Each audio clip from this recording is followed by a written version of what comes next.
అంత లేదు. మనం కూడా నా లేకపోతే ఆయననా? ఒలివ చెట్టు మీరా లేకపోతే దావీదా? లేకపోతే మీరా నేనా? ఇంటికి ఏంటంటే పురాతన క్రైస్తవులారా, అసలు మీరా నేనా అంటున్నాను, లేకపోతే దావీదా? ఎవరో తెలియదు.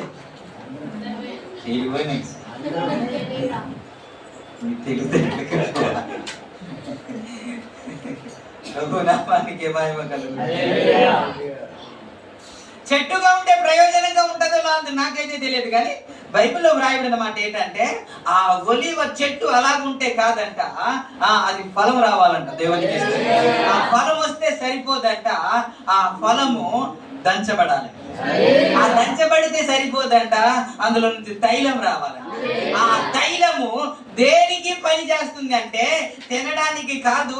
ప్రత్యక్షపు గుడారంలో దీప వృక్షమునకు ఎప్పుడు ఎల్లప్పుడు దీపమును వెలుగుచుండునట్లు సాయంకాలం మొదలుకొని ఉదయం వరకు ఆరోను చక్కపరిచే పద్ధతి ఉంది కదండి, అది ఎల్లప్పుడు వెలుగుచుండునట్లు ఏ తైలము తీసుకొస్తారంటే ఏ తైలము కాదంట. ఏ తైలము చెప్పండి సార్?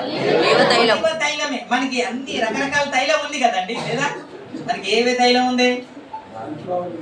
సన్ఫ్లవర్, బాదం ఆయిల్, ఏదో నెట్ అంట, తర్వాత ఏదో ఆయిల్ అంట, తర్వాత నువ్వుల నూనె అంట, ఇవన్నీ ఉన్నాయి.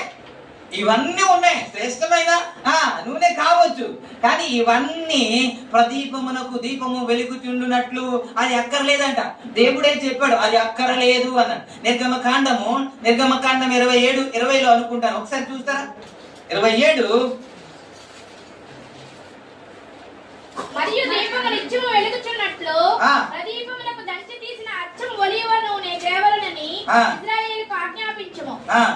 సాక్షపు మందసము ఎదుట తెరకు వెలుపల ప్రత్యక్షపు గుడారములో ఆరోనును అతని.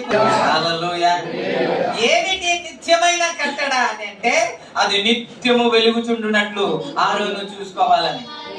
స్తోత్రం. ఇది నిత్యము వెలగాలంటే ఏ నూనె కావాలంట? ఏ నూనె అంటే ఒలీవ నూనె కావాలంట. దావీదు ఏమంటున్నాడు? నేను దేవుని మందిరములో ఒలీవ చెట్టు వలె ఉన్నానంట. ఇప్పుడు ప్రదీపము వెలుగుచుండునట్లు ఏం కావాలా? చెట్టు కావాలా? నూనె కావాలా? నూనె కావాలంటే ఏముండాలి?